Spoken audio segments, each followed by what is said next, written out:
I'm building a 2-trailer tiny house and we've got a working sliding roof, so it's time for a build update.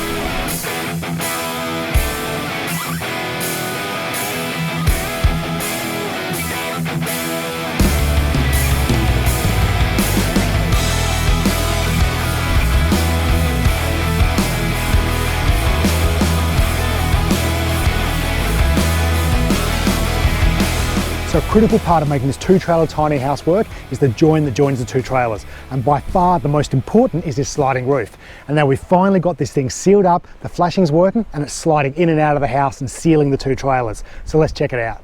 So the first part of the sliding roof is this roof window that I've done here. Now it seems like a silly thing to do to put a roof window here because it just creates more drama, but it was actually an essential part of the build. So the problem I've got is because of the height of my swinging walls, when they swing into the front of the trailer here, I actually needed clearance for them. Had I continued my roof line all the way through, when the walls swung into the front of the trailer, they would have fouled on the roof. So what I did was to lift the top of this roof all the way up so that when the walls swung in, they just cleared. And I decided to make it a feature by putting a piece of glass in here to create this roof window. Now the cool thing about this roof window is you can only actually see it inside the house within about like 1.5 meters. So the rest of the time inside the house you get this glowing down into the house, but you can't see where it's coming from, which is really cool. I've used low E glass and I've attached aluminium tube directly down onto my frame. I then stuck the glass down with VHB tape and done a continuous silicone bead from the glass down onto my flashings, and the flashings below can all be removed without removing those flashings that are silicone to the glass. Now onto the sliding roof. This thing was an absolute beast and I'm not even sure where to start, but I guess the first thing is the design constraint. So first of all, I really wanted the height of my sliding roof at the same height of the house. And that was part of making the roof look like a seamless part of the house and a continuation onto the side trailer there. The second was that side trailer is at its absolute maximum height. I'm going to come back to that much later in the build. But what that means is that when this sliding roof slides back inside that trailer, it's actually touching the inside of the roof. And the last design challenge is watershed. So because I've got this sliding roof that needs to slide over, meet the sides here, it was really difficult to work out how to shed the water off. Now I worked on, I don't know how many different designs where I had sort of a sloping pan inside here that sloped off to the back, but without going into it, it just created so many design challenges that really the best option was to create a flat roof. And that creates a number of challenges around trying to make this waterproof. So the design I've gone with is to have these custom pans bent up where I create standing seam joints between the pan. Standing seam joint is created by bending up the first sheet at right angles. The next sheet is then bent up and over the right angle of that first sheet. The joint is then filled with polyurethane, creating a completely waterproof joint. You also notice the end of that second sheet is finished up away from the base of the pan. And that's so that any moisture that's sitting in the base of the pan is away from the edge of that joint. And that should help reduce any possibility of capillary action pulling moisture up through the joint. And then the pans continuing all the way across allows the water to shed a little bit, but I get some ponding. Now my intention at the moment is to just work with the ponding, allow the water to pond and evaporate off. Now you can see I've been fighting the rain today and I'm not getting a lot of ponding, which is really good, but ultimately steel sitting flat, it's going to create issues long term. I'm sort of treating this as Mark 1 and I kind of have some ideas around Mark 2 where I might be able to do a continuous membrane that goes from edge to edge so that I'm not going to have these issues with edges of steel. The other thing I've done is the maximum width I can actually get a flashing folded up meant I could have got away with only one joint, but I've actually done these in 450 pans, and the reason for that is to reduce the fetch that the wind has to push water.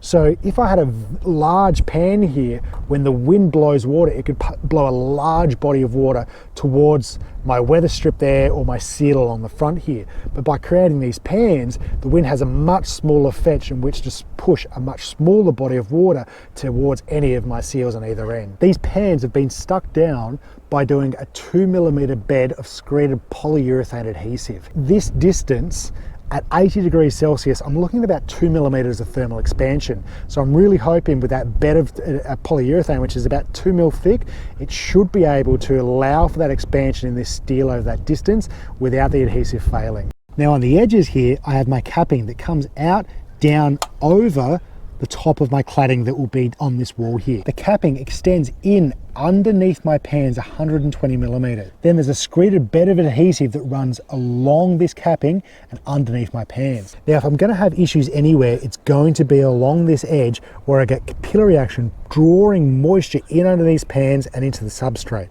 So I'm hoping that with a 120 mil band of screeded adhesive that I don't have any pinholes in there that allow that moisture to be drawn in. The next thing I've done with the capping is to put this angle here. When the roof is open, it terminates my claddings, but it performs an even more important function. This angle here is deeper than my cladding is high and allows this capping to ride over the top of this angle.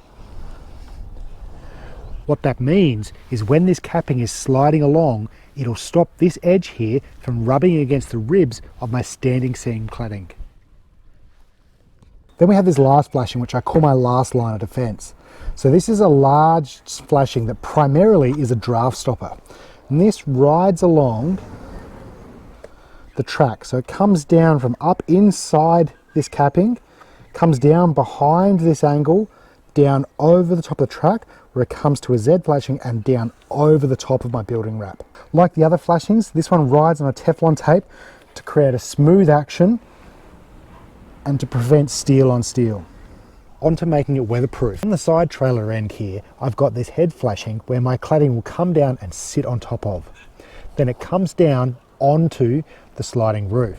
Now the bottom of this flashing is just high enough so that when I open my sliding roof, my standing seams will just slide under. But at the back here, I have a rib that's much higher and comes up behind the back of this flashing. So when water's pushed in up against here, it hits up against this rib and can't go back into the house. And it's pretty close joined, so should reduce the amount of wind that's pushing through and creating draft. On the inside of the house, you can see the back of this rib. Now this rib couldn't actually be any higher because when the roof is open, it touches the inside of the roof on the side trailer. But you can see how they overlap. Now I've assumed I'm still going to get some wind and moisture pushing up past this. So at the back of the sliding roof, I have a drain. The drains to the side of the sliding roof will run down into another drain here that'll take the moisture to the outside of the house. Now the other thing I'm going to do is to put a brush strip here so that any wind and moisture I do get pushing through here will be slowed down by the brush strip, which should reduce any drafts and allow that moisture to settle and then run down into my drain. Now on the other end of the roof, this is probably the most important seal because this is the seal that seals up against my main trailer. So what I've done is I've terminated my last standing seal right on the edge of the roof. I then put this rubber that slips over the top of my standing seam and has a D-rubber on the face of it. When the roof closes, that D-rubber slides in and pushes up against the face of the main trailer here. So when it closes, pushes in and compresses that seal. The next thing I did was to put this flashing over the top. And this stops moisture coming down directly onto that seal. Also what I've done is if we get moisture pushing up against this seal, managing to get up over it, or any moisture that's running on the inside of this capping up here and running down the face, it'll run into a drain that runs along my sliding roof, out through to the end of my roof, that when it is closed, that drain will drain over the top on the outside of my cladding, running all the water away from the house. Now inside the house, we can see how the sliding roof retracts back into the roof of the side trailer. On either side of the sliding roof are these drains.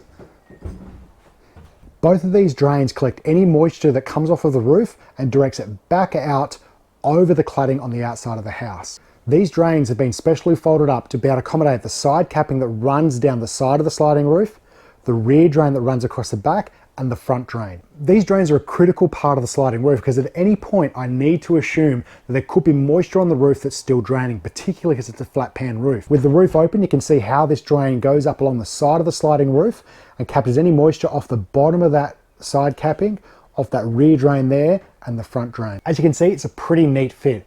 This side here wasn't too bad, but on the other side, I actually had to plan the side trailer from the start to allow this roof to slide back in here and have enough room. And in fact, I had to trim the studs to allow enough room for that drain to go up against the side of that sliding roof and for there to be enough clearance. The other thing I've done is create these end stops First of all, that stops the roof from coming back too far inside the roof of the side trailer. Secondly, these perform an important function of stopping the roof from being able to jump off the tracks. If I hit a hard enough bump when I'm traveling along and the roof is back inside here, it could jump the tracks. This roof is a couple hundred kilos, and this will all be covered in sealing in here, so there'll be no way I'll be able to get back in here to put the roof back on its tracks. And now the last thing I need to work on is a locking system to lock the roof back inside that side trailer so that it can't fall out when I'm traveling along the road. So that's the sliding roof, and I can't say how good it is to see this thing working. Getting the join working on this house is such a pivotal part of making this whole two trailer tiny house idea work. If I can't make this work, then the whole thing just doesn't work. And by far the most complex part is this sliding roof. So it's so good to see this thing actually working and sealing up between the two trailers. Already it's been dealing with some pretty rough weather and driving rain, and I'm seeing it performed really well, which I'm pretty chuffed about. So the next step is to move on to the cladding and finish sealing up the outside of this house. Now the cladding should move pretty quick, but I've got some complex things to do, particularly when I get to places like these swinging walls where I need to make the cladding look like it seamlessly continues through, but these walls can still open and close, and then wrapping the cladding up and over the side trailer there. So I've got heaps of work to do. You guys know the drill. Don't hate, educate, comment down below if you see something in the video that could be improved, or if you get any ideas on this sliding roof, because I don't think I've done my last dance here. In the meantime, go build cool stuff, and I'll see you guys in the stream.